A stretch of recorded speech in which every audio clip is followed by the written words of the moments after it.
contamos que los ministros de Defensa y del Interior viajaron a la Araucanía, donde se refirieron al fallo de la Corte Suprema que ordenó al gobierno implementar un plan para proteger a las víctimas de la violencia rural.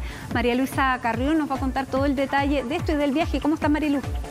Hola Matilde, buenas tardes. Viajaron justo en el día en que comenzaba este segundo periodo del estado de excepción constitucional en la zona que, recordemos, está vigente hasta el 11 de noviembre, pero también al día siguiente en que conocemos este inédito fallo de la tercera sala de la Corte Suprema. El máximo tribunal del país emitió este fallo aceptando 6 recursos de protección de un grupo de víctimas de la denominada violencia rural en las regiones del Biobío, la Araucanía y también de Los Ríos. Este fallo es bastante categórico y también muy contundente las palabras que se utilizan en su redacción, porque ordena a las autoridades a implementar medidas, y no solo lo ordena, sino que también pide que se haga a la brevedad y que también haya coordinaciones para mejorar la situación en la zona, sobre todo en las regiones del Biobío, la Araucanía y Los Ríos. Se estableció también el fallo de la Suprema un actuar arbitrario de las autoridades recurridas a no adoptar entonces estas medidas, y es por eso que el máximo tribunal del país pide a las autoridades coordinarse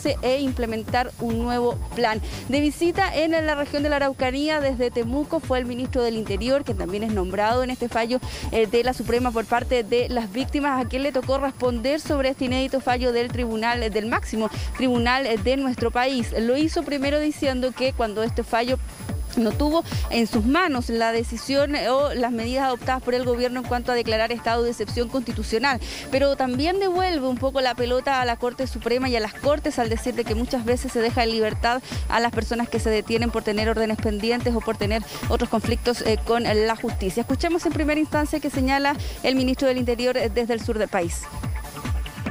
Esos recursos son del año 2020 y cuando se resuelven esos recursos, lamentablemente no se tuvo en vista justamente la implementación de este estado de excepción. Este estado de excepción constitucional justamente responde a la necesidad de los vecinos, de las vecinas, de tantos chilenos y chilenas de estas 4 provincias, justamente de tener la posibilidad de sentirse y merecer, ¿cierto?, estar más tranquilos. Si a lo mejor se hubiesen tenido en vista justamente este estado de excepción, el destino de ese recurso hubiese sido distinto. Pero más allá de eso, lo que pedimos es coherencia, que las mismas Cortes no dejen libre a un narcotraficante como Jorge Huenchullán, o que las mismas Cortes, ¿cierto?, tampoco cambien cuando una persona ha cometido un secuestro solamente al alejamiento de esa persona con respecto a su víctima.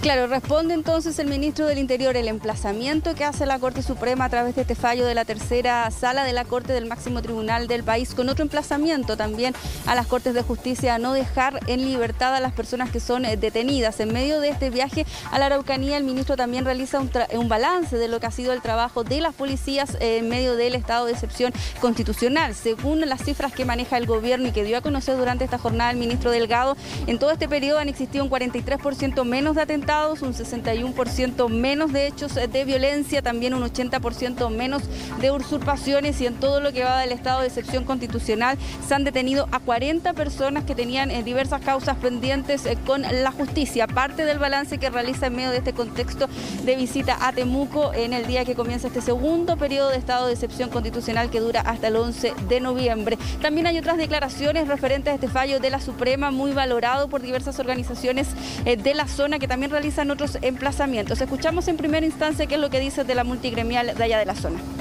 Nos parece que el fallo de la Corte Suprema va en la dirección correcta y recoge una situación que es evidente de falta de justicia y de inseguridad de las personas que habitan en la Araucanía. Pero nos parece también que el fallo interpela o debiera interpelar a otros poderes del Estado, como el Parlamento, para mejorar la legislación que mejore la situación respecto a la impunidad y la seguridad que viven los habitantes de la Araucanía, para un mejor funcionamiento y dotación de las instituciones a cargo de hacer justicia. Claro, lo que se señala desde la multigremial y también desde otras organizaciones con quienes hemos podido tener contacto durante esta jornada es que este fallo no solo debiera interpelar al Poder Ejecutivo, al Ministro del Interior en el trabajo que se realiza en la zona, sino también a otras entidades como puede ser el Congreso en la redacción de las leyes para poner más mano dura. Es el foco que se ha dado entonces desde las asociaciones con las que hemos podido conversar durante esta jornada. También hacen hincapié en que el Estado llega tarde. Los invito a escuchar otras declaraciones también al respecto. Agradecemos a la Corte Suprema que haya acogido estos 6 recursos de protección, que además ordena a las autoridades a implementar un plan de protección y reparación a las víctimas de violencia, algo que desde hace mucho tiempo estamos pidiendo en la macrozona sur. Lo que esperamos, sí, es que esta resolución y esta señal que da el Tribunal Mayor de Chile pueda permear hacia las cortes locales, que hasta aquí solamente se han dejado llevar por temor a las funas de estos grupos radicales. Creemos que el Estado una vez más ha llegado tarde. No debieran por qué haber víctimas de violencia rural. Es el Estado el que debe brindar la seguridad a todos los habitantes del país. Ya que el Estado ha dejado de cumplir esta función fundamental, creemos que dar la protección a las víctimas es importante, producto de que vivimos atemorizados en la macrozona sur y cada día cualquiera de las personas habitantes de la macrozona sur puede ser víctima de un ataque terrorista tan cobarde como lo hemos visto esta semana.